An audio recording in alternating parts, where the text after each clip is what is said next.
Après ces explications sur le sens du mot l'Eucharistie, il faudra enseigner que c'est un vrai sacrement. Et c'est l'un des 7 que l'Église a toujours reconnu et vénéré. D'abord, dans la consécration du calice, il est appelé le mystère de la foi. Ensuite, sans parler de ces témoignages presque innombrables des auteurs ecclésiastiques qui ont constamment placé l'Eucharistie au rang des vrais sacrements, on trouve une preuve de son existence dans sa nature et dans sa propre essence.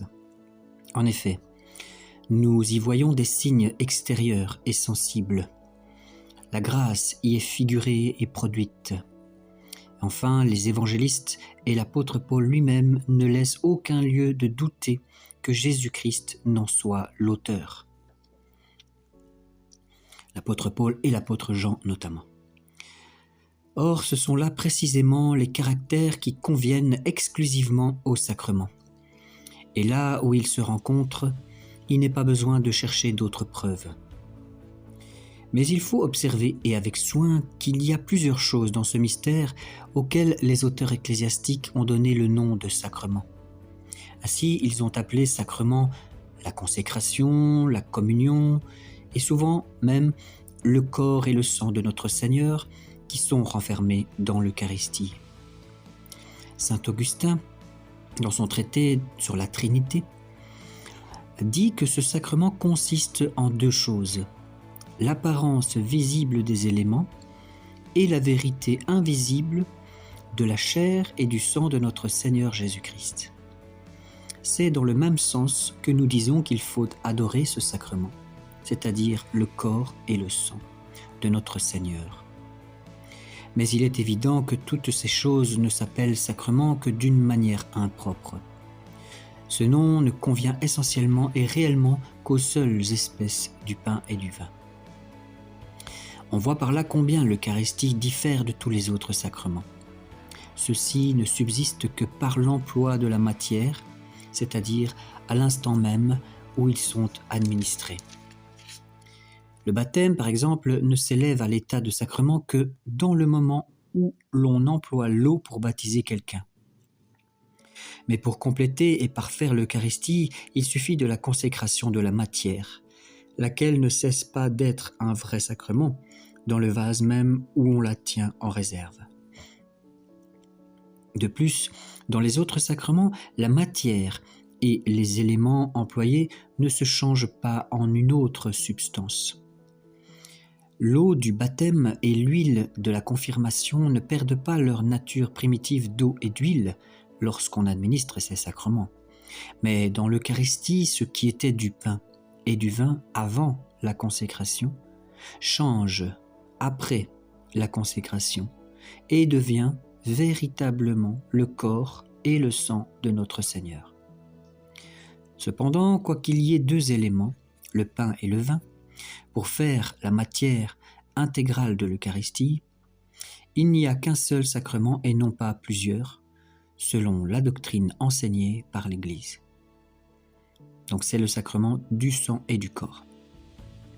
2 en 1, ou 1 en 2. Autrement, on ne pourrait plus soutenir avec toute la tradition, avec les conciles de Latran, concile de Florence et de Trente, qu'il y a 7 sacrements, ni plus ni moins.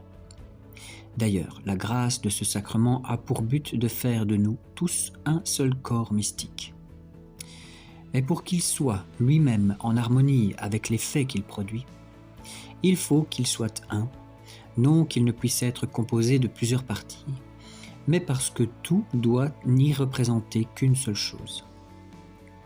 La nourriture et la boisson, qui sont 2 choses différentes, s'emploient pour une seule et même fin, qui est de réparer les forces du corps. Pareillement, il était de toute convenance d'instituer ce sacrement avec 2 matières différentes entre elles, mais analogues aux substances, dont nous venons de parler, pour représenter l'aliment avec un grand A spirituel qui soutient nos âmes et répare nos forces. Aussi, le Seigneur a-t-il dit « Ma chair est vraiment une nourriture et mon sang est vraiment un breuvage. » Les prêtres auront ensuite à expliquer avec un grand soin ce que signifie ce sacrement, afin que les fidèles, en voyant les saints mystères des yeux de leur corps, nourrissent en même temps leur âme par la contemplation des vérités divines que ces mystères rappellent. Or, l'Eucharistie exprime principalement trois choses. La première est une chose passée, c'est la passion de notre Seigneur Jésus-Christ. Il nous l'apprend lui-même par ses paroles en disant « Faites ceci en mémoire de moi ». Puis l'apôtre dit positivement « Toutes les fois que vous mangerez ce pain et que vous boirez ce calice, vous annoncerez la mort de Jésus-Christ jusqu'à ce qu'il vienne. » Donc vous annoncerez la mort. La seconde est une chose présente. C'est la grâce divine et céleste que ce sacrement nous communique pour nourrir et conserver nos âmes. Dans le baptême, nous sommes engendrés à une vie nouvelle. Dans la confirmation, nous sommes fortifiés, afin de pouvoir résister à Satan et confesser publiquement Jésus-Christ.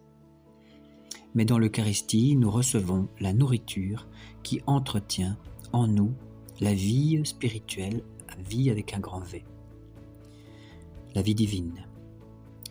La troisième regarde l'avenir. Ce sont les délices et la gloire éternelle dont Dieu a promis de nous faire jouir dans la céleste patrie. Ces trois choses, qui ont évidemment rapport au passé, au présent et à l'avenir, sont néanmoins si bien signifiées par le mystère sacré de l'Eucharistie que le sacrement, quoique composé d'espèces différentes, représente chacune d'elles en particulier, comme si elle n'en faisait qu'une seule. Mais avant tout, il est nécessaire aux pasteurs de bien connaître la matière de l'Eucharistie, soit afin qu'ils puissent la consacrer eux-mêmes comme l'Église la demande, soit afin qu'ils puissent faire comprendre aux fidèles ce que signifie ce sacrement, et exciter dans leur cœur le désir et l'ardeur d'en recueillir les fruits. Ce sacrement a deux matières. La première dont nous allons parler, c'est le pain de pur froment, puis la seconde que nous verrons plus loin. Les évangélistes Saint Matthieu, Saint Marc, Saint Luc nous apprennent que notre Seigneur Jésus-Christ prit du pain, le bénit et le rompit en disant « Ceci est mon corps ». Dans Saint Jean, le Sauveur se donne lui-même le nom de pain. Il dit « Je suis le pain vivant descendu du ciel ». Mais il y a plusieurs sortes de pain. Tantôt c'est dans la matière qu'il varie. Il peut être de froment, d'orge ou de légumes ou d'autres fruits de la terre. Tantôt ce sont les qualités seules qui seront différentes. L'un renfermera du levain tandis que l'autre n'en contiendra pas. Or pour l'Eucharistie, les paroles de notre Seigneur font voir que le pain doit être de pur froment. Dans le langage ordinaire, ce mot employé simplement et sans modification signifie le pain de froment seul. Une figure de l'Ancien Testament vient encore confirmer cette vérité. Le Seigneur avait ordonné que les pains de proposition qui figuraient le sacrement de l'Eucharistie fussent de pures fleurs de froment. Mais si le pain de froment doit seul être regardé comme la matière de l'Eucharistie, conformément à la tradition apostolique et à l'enseignement formel de l'Église catholique, il est facile de se convaincre que ce pain doit être sans levain, d'après ce que fit notre Seigneur le jour où il institua ce sacrement. C'était en effet le premier des azymes, et chacun sait que ce jour-là, il était défendu aux Juifs d'avoir du pain levé dans leur maison. Si l'on oppose à cette doctrine l'autorité de saint Jean l'Évangéliste, qui rapporte que tout cela se fit avant la fête de Pâques, il est facile de détruire cette objection, car la fête des azymes commençait dès le soir de la 5e férille, le temps où le Sauveur célébra la Pâque. Et ce que les autres évangélistes ont appelé le premier jour des azymes, saint Jean l'appela la veille de Pâques, parce qu'il crut devoir noter surtout le jour naturel dont la durée commence au lever du soleil. Nous verrons la suite de ce sujet dans la prochaine vidéo.